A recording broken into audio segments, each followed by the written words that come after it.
All right, it's time for us to begin this evening. If you go ahead and open your Bibles to the text of James in chapter 1, we'll be paying attention to James 1 through 18 tonight. It's James chapter 1, and we'll begin that in just a moment. Before our class starts tonight, if you would bow with me in prayer, we'll use that to begin. Heavenly Father, we thank you for the time we share in spiritual things. We thank you for the encouragement that comes from time shared in study and reflection. We hope as disciples that we not only accurately understand your word, but figure out the ways to practically and personally apply it in our lives, and then leverage it forward so that we can share it with others. Please help us as disciples to understand the value of the kingdom and the purpose of your word in our lives. And we offer this prayer in your Son's name. Amen. So as we mentioned a couple of times, this study is designed to kind of interconnect a little bit with our prior look at the text of Galatians. And so when we're looking at James, there's going to be some obvious top-level connections there. Note that we've got it entitled Law and the Gospel intentionally to indicate that Galatians does have a stronger sense of structural information about the law of Christ, the old law, the new law, some of those iterations, where James, in the way that he presents this vital spiritual information, in part seems to be catching a lot of the content from the Sermon on the Mount and the smaller Sermon on the Plains, the two major big preaching sections of Jesus. In particular, though, you'll notice a lot of the content of James's letter deals with things specifically in Matthew 5 and 6. That part of the Sermon on the Mount comes up in practical ways, whether it be like the Beatitudes in particular, or some of the ways in which we seek to know, to grow, to understand. For our study tonight, we're going to break it up into 3 steps, if you will. And just briefly, they're here for us: joy and trials, asking for wisdom, temptation, and God's good gifts. We're going to start, though, by reading together in verse 1. So that's James 1:1, where we have that little introductory tidbit. James, a servant of God and the Lord Jesus Christ, to the 12 tribes in dispersion, greetings. Pretty solid introduction, similar to Paul's approach to indicating things, but there's that little side tidbit, the 12 tribes in dispersion. What does that mean? What's James describing with that? Who would they be? All the tribes after they were taken away from Jerusalem. All right, so this is, the audience there gets a little defined or refined for us, because now we have him acknowledging the Messiah in his opening refrain, and he's saying, I'm writing to Christians, from a Christian, who are Jewish to some degree, which is uniquely odd given some of the things that are said in Galatians. One of the things, where did these men say they were from who were coming to the churches of Galatia? What was their little nickname that was attached to them? They were men who were from James. A. James was their moniker they gave to themselves. And what kind of teaching were the Galatian false teachers in this context giving? What they say that Christians had to do? Keep the old law, be circumcised. And if you didn't do those things, we can't be around you. And their heresy of a kind was so substantial that even Barnabas got carried away. And what was the interaction with Peter that Paul talks about in Galatians? How did he go to him? Being a hypocrite about the way he was acting. Now, you're playing a strange game, Peter. You had to go to the face, go in person. There's a hierarchy of interaction that exists. So, if it's a really big problem, do you want to do that in person or send out an email? It's a big problem. I'd rather send email. If you want the big problem to be addressed and solved, It's so difficult face to face. right? Why is it difficult face-to-face? What makes face-to-face interaction hard? Feelings. Oh, feelings, yeah, okay. emotions, Getting stepped on your toes or stepping on someone's toes. Yeah, I said today, and I mean it, that I really like when I get corrected. Intellectually and academically. I love it when I figure out, or I'm told, that was the wrong way, here's the better way. Except, the whole rest of my heart hates it. And just despise the emotional feeling of, I was wrong, and it was awful, the big experience of it. I love the outcome. I love being made more aware of information, learning something, learning I pronounce the word weird ways. Maybe I do it on purpose, maybe I don't. I love that part of it. But I don't like the feeling of it. Paul, when it says I had to withstand him to the face, is in the highest level of hierarchy of interpersonal communication, in that person to person, you get whatever the actual percentage is, but they always make one up anyway. The 80% of conversation that's not verbal, you get that. It's a made-up number, I think. But a lot of conversation is absolutely not the words, right? It's their demeanor, how they feel, how the tone is. You can listen to them. They say things twice to make sure you understand. Email doesn't do that. Text message doesn't do that. And so my personal hierarchy of conversation is, if it's immediately important, it's the biggest deal on the planet, and I can't go to your office to talk to you about it, it's next place, FaceTime, Zoom meeting.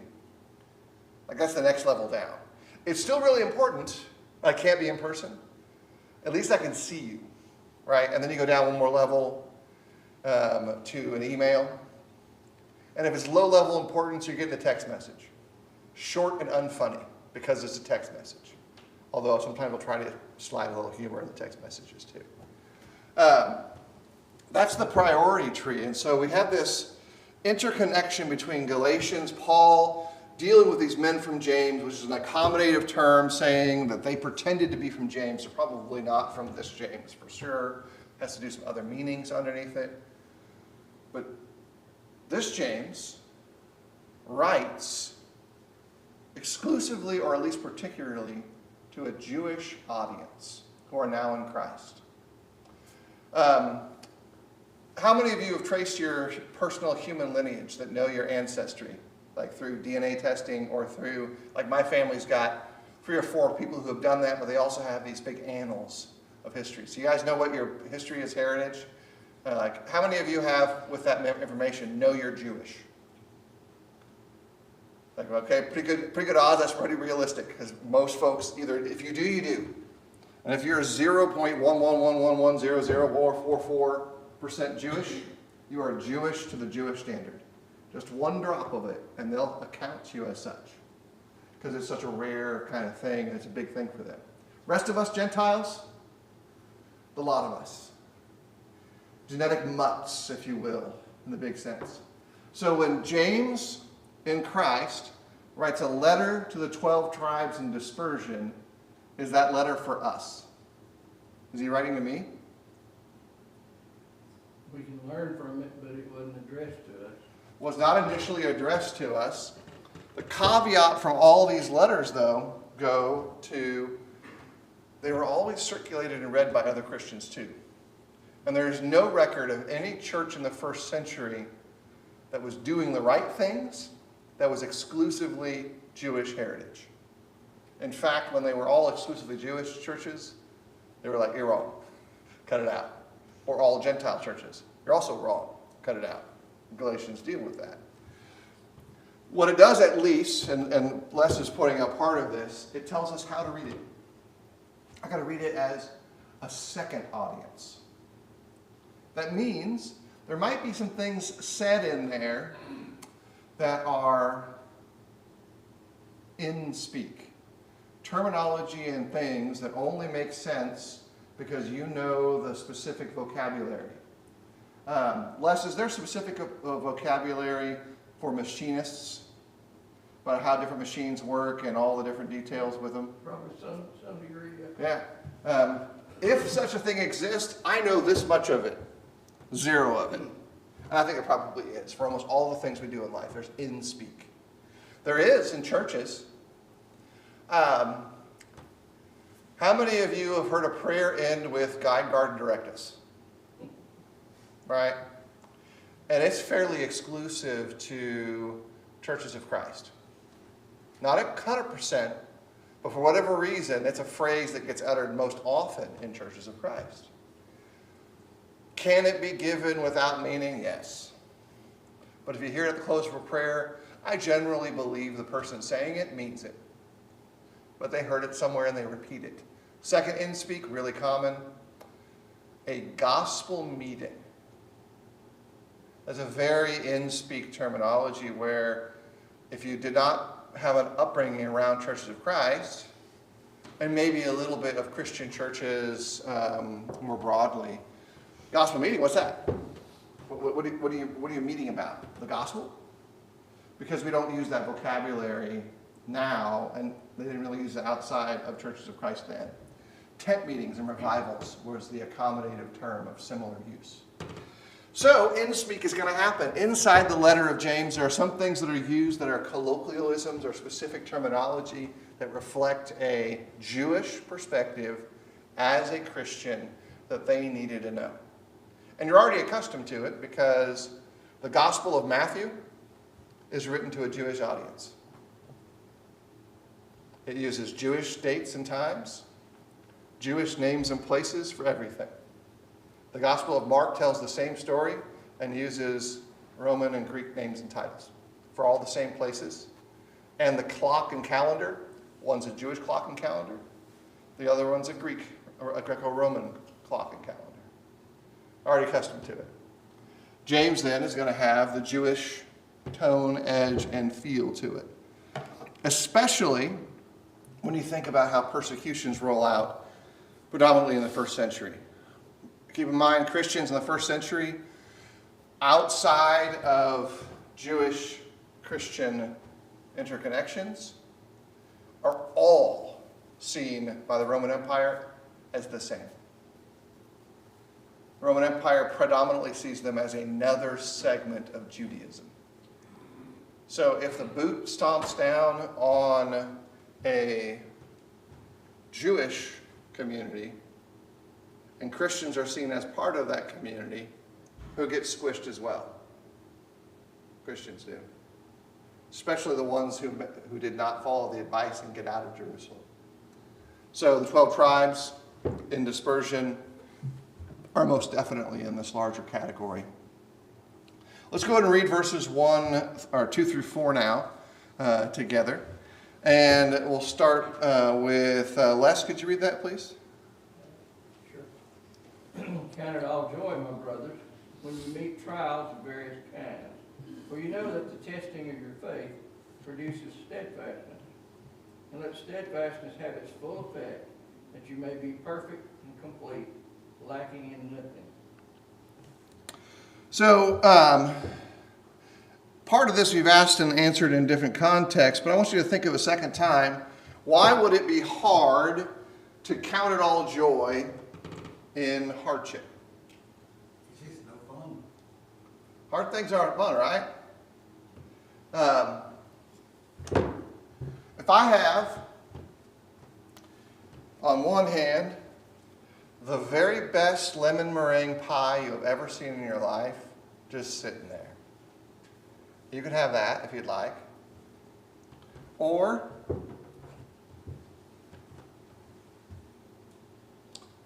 an unflavored loaf of tofu. Now, I like tofu in the right context, with udami and inside of a dish and everything. But I think most of us, unless you've got a particular aversion to lemon meringue pie, going to pick a pie, right? And if you like tofu, great. We like that too. Maybe you're going to pick the other choice, but I think most of us are going to pick pie because it tastes good, right? We want it. I like it. That's how a lot of our human level decisions are made. That looks good, I like it. In fact, I want more of it. Can I have the whole pie, please? Well, I have to wait till after dinner. Do I have to eat my food in the order you tell me? Can I have pie first? And then the main course after?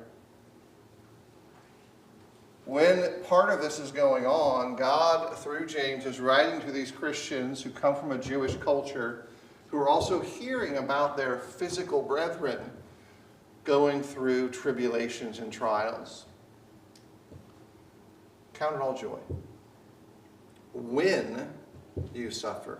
Count it all joy, brethren. Various kinds, because in the context here is a testing of your faith. Polycarp will be part of this category of individuals who's mentioned in the New Testament, who, on the account of his faith, is put to the question publicly in one of the forum spaces of the Roman Empire and asked to denounce his faith at the point of his life.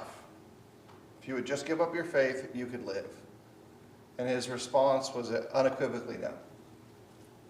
Eloquent speech he gives. I'm not going to quote the whole thing, partly because I can't remember all of it, but partly because it's extensive and long from history, from antiquity. And you have a Christian who's mentioned in the New Testament, he dies because of his faith. Gentile, not Jewish in background, most likely. In this case, though, again, it's faith-based testing, not bad days. Not economic hardship. There's something about the component here that's testing them on the faith level. Mike? This count it all joy, to me, that's such a hard pill to swallow. It's like I'm supposed to love my enemies. It takes me a little while to get there. I realize intellectually I'm supposed to love my enemies. But intellectual Michael and regular Michael are two different things. So when I have an enemy, sometimes I try to tell myself, Jesus died for that person. I need to make sure I'm praying for them. When I'm going through suffering, it's so extremely difficult to go, yes, this is awesome. And that's hard to do. And that's independent of what caused the challenge. It could be external, like you got to love my enemy. Okay, this is a big thing. It's a choice I have to make. It could be internal, like I need to figure out what I need to do. And my faith is a component of what I need to do with my life, with my job, with my purpose, with my goals. I remember the very first adult Bible class I was asked to teach as a full-time employed minister, and I was thrilled to teach Isaiah. And so I started digging into Isaiah. I had a stack of commentaries higher in my head I was reading. I was sending out homework assignments like I sometimes do still now, at a high level to a congregation south of Stonewall, Louisiana, who was not ready to have me like that. They're like, they're not having it.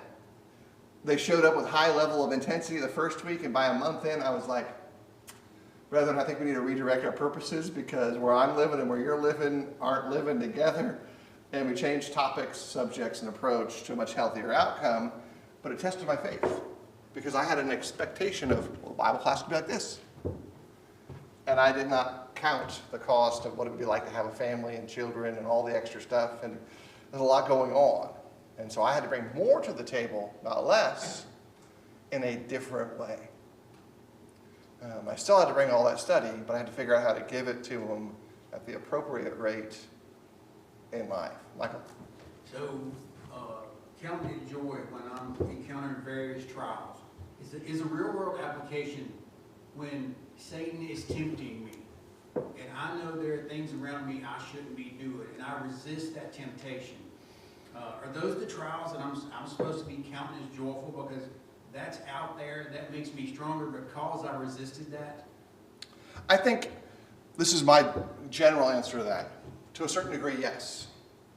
But there's edges of how the impact of the world through Satan's influence causes those outcomes that are not only my battle with my own desires. That's part of it. But sometimes the world works against the faith of Christians that has nothing to do with our individual commitment to God. But it still puts hard pressure on us.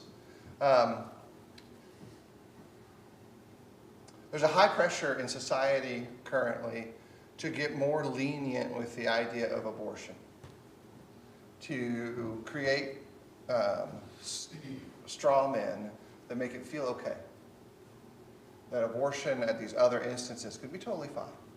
Personally and ethically, I am opposed to abortion in nearly every iteration I can think of. And a challenging example of that occurred to some friends of ours who, with the pregnancy of their first child, they learned that the child would be born without a fully developed cranium and a functioning brain. Is that a hard circumstance to think about abortion through? Should be. Because they know that child's not going to live. They may not even make it to term. And then when it is born, it will not live long after its birth. They made the choice to grieve twice. They grieved the knowledge to learn that the development of their child was going to be awful, and they chose to grieve a second time after the birth of their child, knowing that they might only get to hold it in their arms as a corpse. They got a few moments before the child's life expired. That's the world's decay and structure coming at them, affecting their faith and refining who they are, and going through those trials and tribulations in a highly complicated way, while the world says, it could be a lot easier. If we just performed a little procedure right now, you wouldn't have to go through that. It's just a procedure. And propofol is a great drug. You might not even feel anything. And they chose to feel. That's hard, like by every standard. And it should never be minimized. And it is complicated because it pulls on us. It makes us feel. And like Michael said, our battles between our intellectual selves and our emotional selves are always ongoing. And our feels often pull on us hard or harder than my brain knows what to do. I know what the right choice is. My feels are all up here. And they are big and strong. So some of that's going on. I think if you think, this is the reflection one. The second question is to think internally, where you went through one of those difficult times and how your faith benefited in the after, where you learned to rely on God. And when before, maybe you're like, I don't know what's going to happen. I got to figure this out. And then God came through in different ways.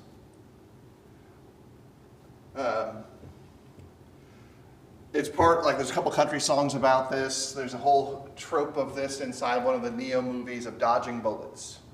The answer of no, of not getting the opportunity, not getting the job, not getting the open door, actually isn't always bad. Because you find out that where you need to be is through the next opportunity. And it never would have manifested without each of those steps. Next part of the text, it starts up in James 1:5. Eric, you want to read for us in the back there? Verses 5 through 8, please. Now, if any of you lacks wisdom, you should ask God, who gives all generously and ungrudgingly, and it will be given to him. Let him ask in faith without doubting, for the doubter is like the surging sea, driven and tossed by the wind. That person should not expect to receive anything from the Lord, being double-minded and unstable in all his ways. According to the New Testament and to a little degree the Old Testament, what is the process that produces patience inside of disciples? How do we get more patience? Suffering. So is it wise to ask for patience? The answer is still yes, it is. Because we're not going to like the process, but I would like to be more wise, and I'd certainly want to be more patient, especially in an age and a world that is incredibly impatient. Very frustratingly, we got to have it all the right nows. When you used to order something, how long did it take to get to your house from the Sears catalog? Remember, you could order a house from Sears catalog back in the day, so. 2 weeks. Pretty standard, 2 weeks. Well, it can't get here in 24 hours? How many prime warehouses surround us? I don't know, but there's a lot. There's Amazon warehouses to the north of us, to the south of us, to the east of us, and the west of us. That's how they get stuff from storage to you in less than 24 hours. They figured out what you want, and they got it there for you. And then we still get frustrated if it doesn't arrive, right? That's our current world impetus of pressure, pressure, pressure, pressure. Got to have it now. But there's another little kernel in here that pops up if you pay close attention. If you start thinking about all that's going on there, the kernel there has to do with what are the implications of this double-minded person in regards to prayer. Hey, it's a bigger edge there. Hey, ask with the confidence that God is going to provide you insight, and have the patience to wait for it. I need wisdom right now. Man, I got to make a decision today. Is everything really a today decision in life? Do we feel like it is? Well, I think we feel a lot of things are today decisions, and there's great value in being a risk taker and a decider. There really is. And there's different developmental parts in men and women that produce those things, and you want to have those risk-taking behaviors and the go-gets them. But in context, God's going to give you wisdom. He's going to grant it to you. He's the one who generously gives it. But we've got to learn to ask in faith and then trust in between the time you ask and he gives it to you in whatever method he chooses, that you're going to be okay when the water's rising, when things are getting worse and worse feeling. On a river, especially a mobile active river, there are entrapments that are really dangerous. Generally, if there's a downed tree, you don't want to go near it. No edge of it is good for you. You don't want to go above it, under it. If you can possibly do anything, just leave it alone. Go around that water hazard because it's awful. And there's some other rock formations that are really bad too. And if you get entrapped in them, your normal behaviors almost always are the absolute wrong thing to do. So if you're going towards a rock, your body says go away from the rock. But the best choice often is to love the rock, to hug the rock. Maybe even climb up on it because that's your only safe choice. And go ahead and let your canoe get ensnared and wrapped around it and turned into a little, fortune cookie. It's going to be fine. You'll be all right. Everything's okay. Our natural responses in conflicted circumstances is to ask and want to answer right away. And God's saying here, ask with faith, don't doubt, and wait. That's hard. Because almost always, from Sunday, pain is what?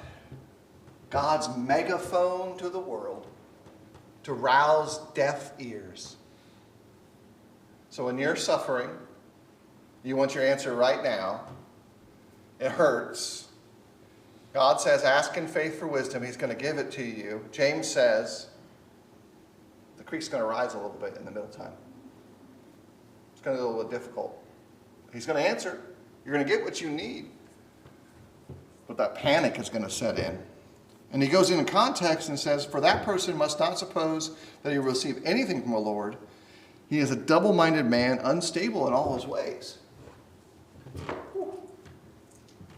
The lack of contextual patience being played out there is going to be pretty hard.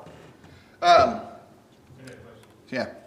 So the sentence question that goes back to the previous sentence, which is the idea of generously and giving generously to all without reproach. Is that the quality of the giver or the recipient?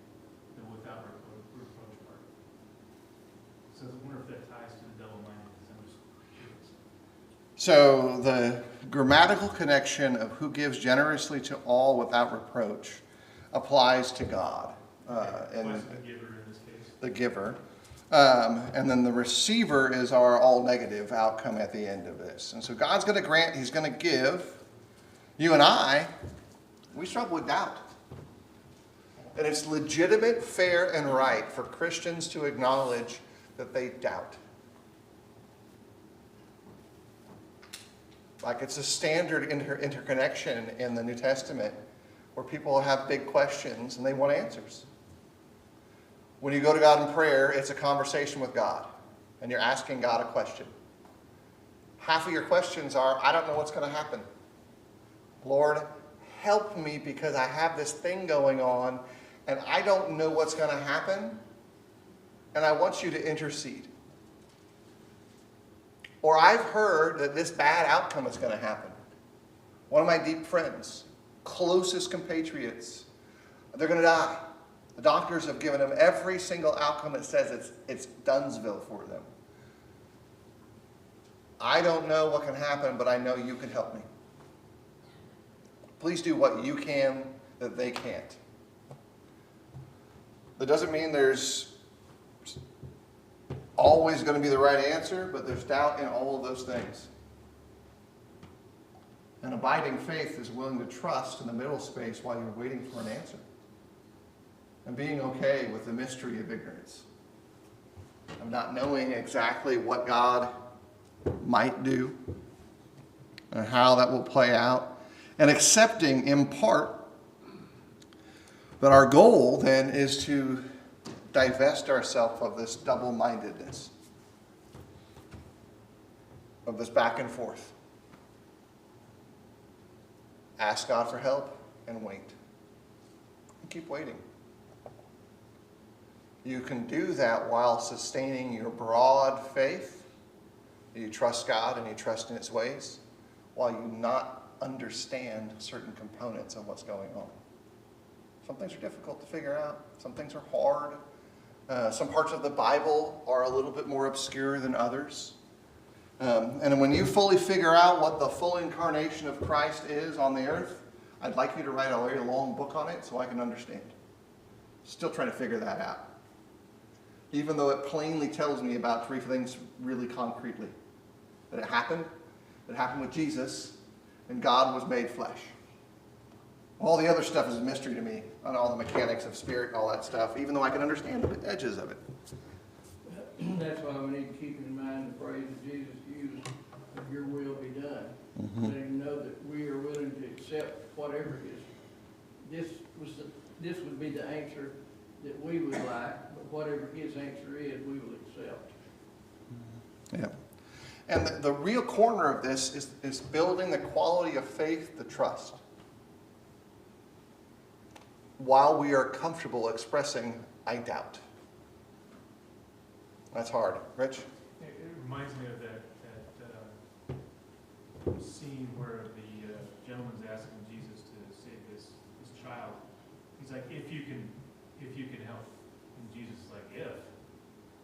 Right? And he's like, his response was, Lord, I believe, help my unbelief. And so it's kind of like this where it's like, if we're praying but we have doubts, that's a contradictory thought. And we're prone to it. I would say we're prone to it every day, based upon the interactions we have with things around us all day long. Well, and I know I've expressed it myself in prayer in the past, and I try really hard not to anymore, with phrases like, well, if we get to heaven. Intellectually, I get it. I know why I said the things that I said. But when I read the Christians of the New Testament, they don't pray that way. They don't talk that way. They say when. And even though I see myself as a poor copy of the disciples of the New Testament, like you got Jesus, you got copies like Paul who are doing a really good job, and I'm living down in like the Temu space, which is like the discount bargain bin leftovers. If that's how they approach God in prayer, I should.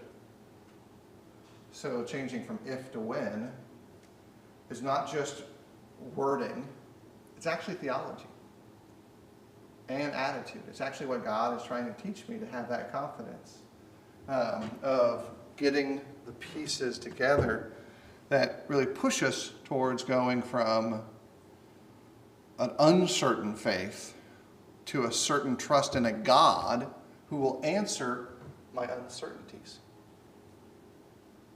And he'll give them.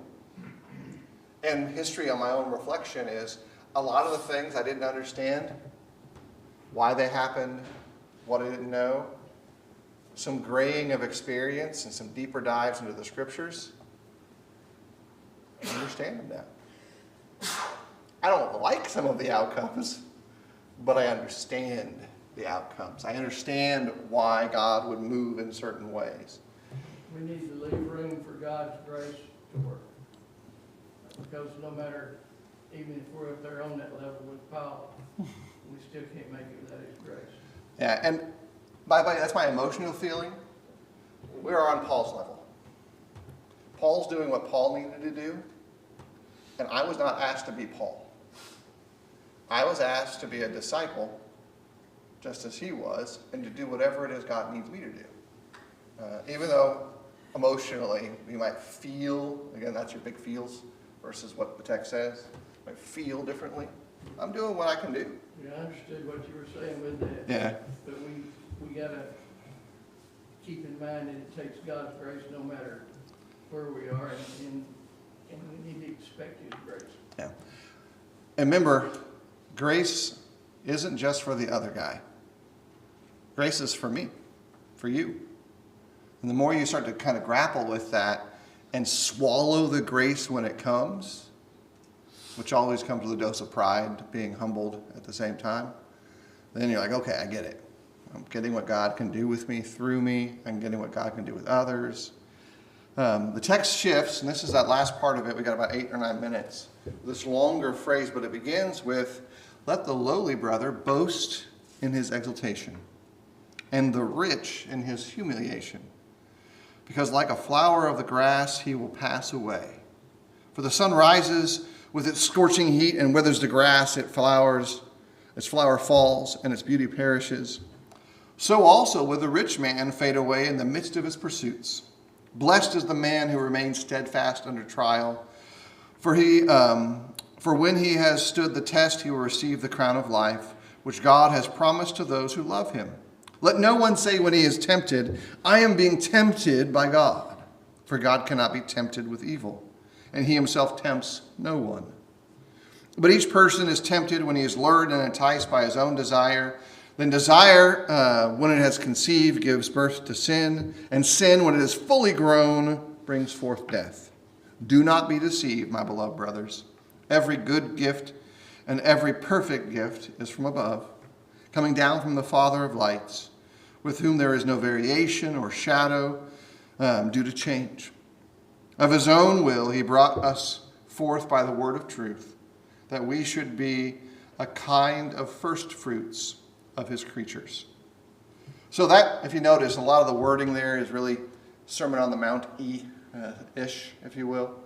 But did you notice that beginning audience, lowly, exalted, rich, humbled? If you were asked to leave everything you had right now and flee because your city is being destroyed, you are now immediately on the level of everybody else.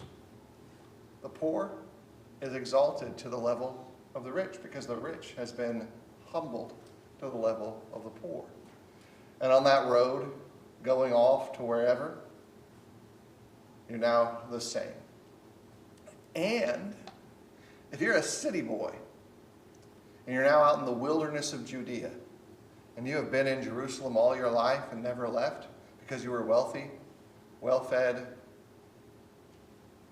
in the trades, how much value is there in a person who knows how to bring back food versus the person who can do the math?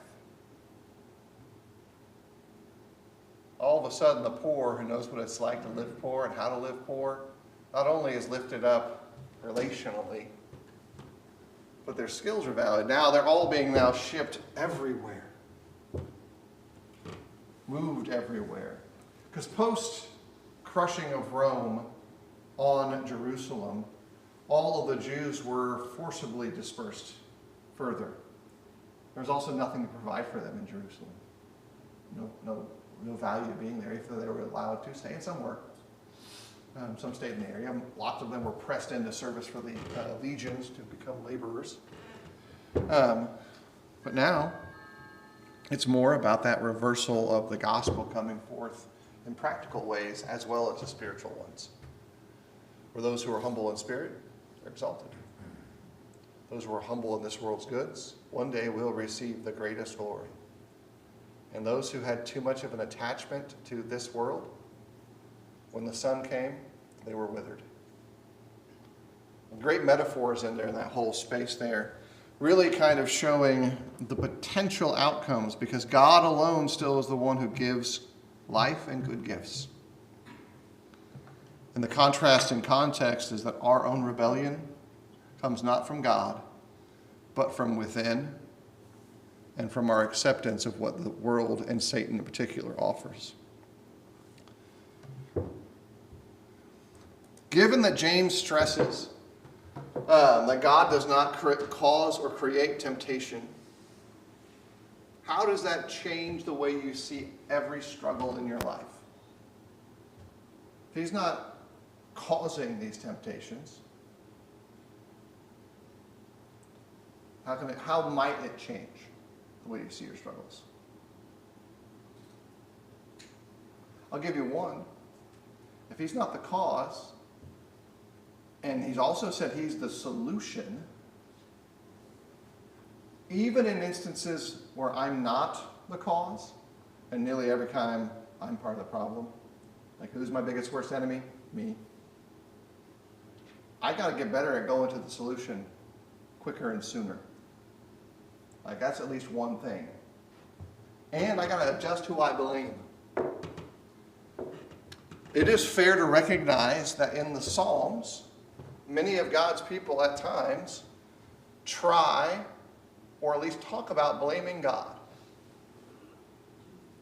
And like the first dialogue between humans and God involving sin, what do Adam and Eve do with their negotiation with the authorities? The woman thou gavest me. What? No.